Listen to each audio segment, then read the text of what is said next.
एक तीर एक निशान मांग रहा हिंदुस्तान के नारों से कई बार जनता दल यूनाइटेड का जो पार्टी दफ्तर है वो गूंज उठा है। अमूमन जब मुख्यमंत्री नीतीश कुमार प्रदेश कार्यालय पहुंचते हैं तो जितने भी उनके समर्थक कार्यकर्ता और नेता रहते हैं वो एक तीर एक निशान मांग रहा हिंदुस्तान के नारे जोर जोर से लगाते हैं। बहरहाल अगर बात की जाए मौजूदा परिस्थिति और राजनीतिक गणित की पूरे हिंदुस्तान की, तो हर किसी की निगाहें वेस्ट बंगाल और असम पे टिकी हुई है। इसी कड़ी में पार्टी का विस्तार और संगठन को मजबूत करने के लिए देश स्तर पर जनता दल यूनाइटेड ने कमर कस ली है और लगातार असम और वेस्ट बंगाल में किस तरीके से चुनावी समीकरण के साथ चुनावी मैदान में उतरा जाए इसको लेकर कवायद कर रहे हैं। गौरतलब हो कि जो बड़ी खबर है वो असम से निकल कर आई है। असम में जनता दल यूनाइटेड के राष्ट्रीय सचिव और असम प्रभारी गुलाम रसूल बलियावी सहित जो बिहार सरकार के मंत्री और जदयू के वरिष्ठ नेता हैं वो पहुंचे हुए हैं। श्रवण कुमार साथ में हैं और श्रवण कुमार और गुलाम रसूल बलियावी किस तरीके से जनता दल यूनाइटेड को असम में मजबूत किया जाए इसको लेकर लगातार रणनीति बना रहे हैं। गौरतलब हो कि भारतीय जनता पार्टी सत्ता में है असम में, और जिस मजबूती के साथ प्रधानमंत्री नरेंद्र मोदी के चुनाव प्रचार के बाद असम में काबिज हुआ, उसके बाद से लगातार जो विपक्ष है वो कड़ी टक्कर देने के लिए हर संभव राजनीतिक गणित तैयार करने में लगा हुआ है। बताते चले कि असम में भारतीय जनता पार्टी की सरकार और 3 चरण में यहाँ विधानसभा चुनाव होने को लेकर अब असम में जो मौजूदा गठबंधन है उसमें बीजेपी को कड़ी टक्कर देने के लिए एआईयूडीएफ ने कमर कस ली है। एआईयूडीएफ वही पार्टी है जिसके सुप्रीमो लोकसभा सांसद बरुद्दीन अजमल हैं। अजमल की पार्टी के साथ मिलकर जनता दल यूनाइटेड और राष्ट्रीय जनता दल ने साल 2016 का विधानसभा चुनाव लड़ा था। साल 2016 में जनता दल यूनाइटेड को इससे गठबंधन में 8 सीटों पर उम्मीदवार उतारने का मौका मिला, लेकिन उसे किसी भी सीट पर जीत नसीब नहीं हुई। उस दौर में पार्टी के राष्ट्रीय महासचिव रहे अरुण कुमार श्रीवास्तव बताते हैं कि बरुद्दीन अजमल की पार्टी से गठबंधन को लेकर उन्होंने ही बातचीत आगे बढ़ाई थी।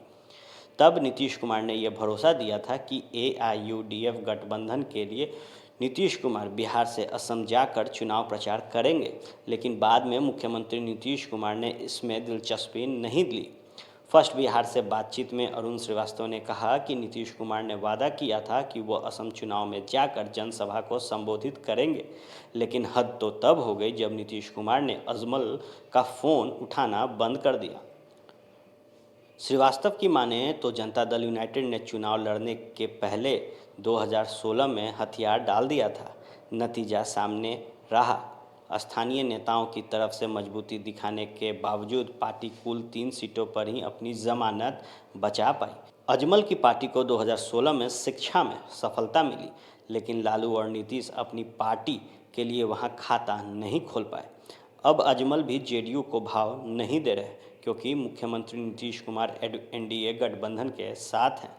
राष्ट्रीय जनता दल असम में बरुद्दीन अजमल की पार्टी एआईयूडीएफ के साथ मिलकर चुनाव लड़ने का फैसला कर चुकी है। गुवाहाटी दौरे पर गए तेजस्वी यादव ने खुद अजमल से मुलाकात की। उधर पार्टी की तरफ से असम में चुनावी मिशन को आगे बढ़ाने गए गुलाम रसूल बलियावी कड़ी मेहनत कर रहे हैं। बलियावी को पता है कि दिग्गजों की लड़ाई के बीच जनता दल यूनाइटेड के लिए अपने आप को मैदान में खड़े रख पाना आसान नहीं है। इसके बावजूद उन्होंने वहां संगठन पर काम किया है और मुस्लिम वोट बैंक पर उनकी नज़र है। बलियावी और श्रवण कुमार आज ही गुवाहाटी से कोलकाता पहुंच जाएंगे और पश्चिम बंगाल चुनाव को लेकर वहां जेडीयू की अगली रणनीति पर बैठक करेंगे। जेडीयू ने असम में नया असम नीतीश कुमार का नारा दिया है। बलियावी ने असम में जेडीयू के नेताओं को संबोधित करते हुए कहा है कि एक तीर आदिवासियों की तरफ से जंगल में पेड़ और प्रकृति को बचाने के लिए चलता था और दूसरा तीर संविधान के लिए नीतीश कुमार चलाते हैं। श्रवण कुमार ने भी अपने पार्टी के स्थानीय नेताओं से कहा है कि वह जितनी भी सीटों पर लड़े मजबूती के साथ लड़े, बिहार में किए जा रहे कामों की असम में चर्चा करे, गुवाहाटी पहुँचे। श्रवण कुमार ने भी अपनी पार्टी के स्थानीय नेताओं से कहा है कि वो जितनी भी सीटों पर लड़े मजबूती के साथ लड़े। श्रवण कुमार ने भी अपने पार्टी के स्थानीय नेताओं से कहा है कि वो जितनी भी सीटों पर लड़े मजबूती के साथ लड़े। बिहार में किए जा रहे कामों की असम में चर्चा करें। जेडीयू के इन दूतों ने मिशन असम को भले ही एक्टिवेट कर दिया हो, लेकिन बड़ा सवाल यह है कि क्या आज नीतीश कुमार असम विधानसभा चुनाव का रुख करेंगे या पिछली बार की तरह ही बिहार में बैठे रहेंगे।